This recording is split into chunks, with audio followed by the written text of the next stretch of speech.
നമുക്ക് നമ്മുടെ മുരിങ്ങ താളിപ്പ് റെഡിയാക്കാം അല്ലേ.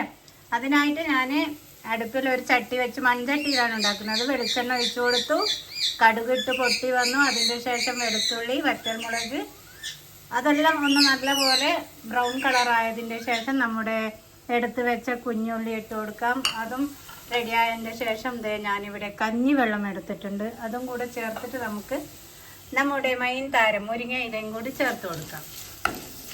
അപ്പോൾ ഇതൊക്കെ നല്ലപോലെ എന്താ പറയുക, ഈ വറ്റൽമുളകില്ലേ നല്ല ഡ്രൈ ആവണം. നമ്മുടെ വറ്റൽമുളക്, വെളുത്തുള്ളി, കുഞ്ഞുള്ളി ഒക്കെ ഇവിടെ നല്ല ഡ്രൈ ആയി വന്നിട്ടുണ്ട്. ഇനി നമുക്ക് ഉപ്പും കൂടി ചേർത്ത് കൊടുത്തിട്ടുണ്ട് കേട്ടോ.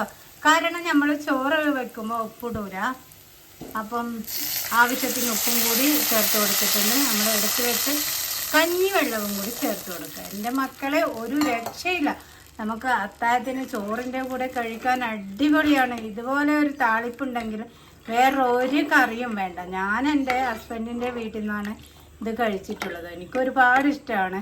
ഇതിങ്ങനെ വെറുതെ നമ്മൾക്ക് കറി ഇങ്ങനെ പിന്നെ എന്താ പറയുക, സൂപ്പ് പോലെ ആക്കിയിട്ട് കുടിക്കൂലേ, നമ്മുടെ രസം അങ്ങനെയൊക്കെ കുടിക്കാനും നല്ല അടിപൊളിയാണ്. ഇതാണ്ട ആമിപ്പണിൻ്റെ സംസാരം കേട്ടോ കേട്ടോ കേട്ടോ. ഉമ്മ വെക്കട്ടെ, ഉമ്മ തരുവാമി. അതെ, നമ്മുടെ മുരിങ്ങ താളിപ്പിൻ്റെ കഞ്ഞിവെള്ളം ഇവിടെ നല്ല പോലെ തിളക്കുന്നുണ്ട്. ഇനി നമുക്ക് മുരിങ്ങയും കൂടി ചേർത്ത് കൊടുക്കാം, മുരിങ്ങ ഇല. അതെ, നമ്മുടെ മുരിങ്ങ താളിപ്പ് ഇവിടെ റെഡി ആയിട്ടിരിക്കുന്നു ഗൈസ്.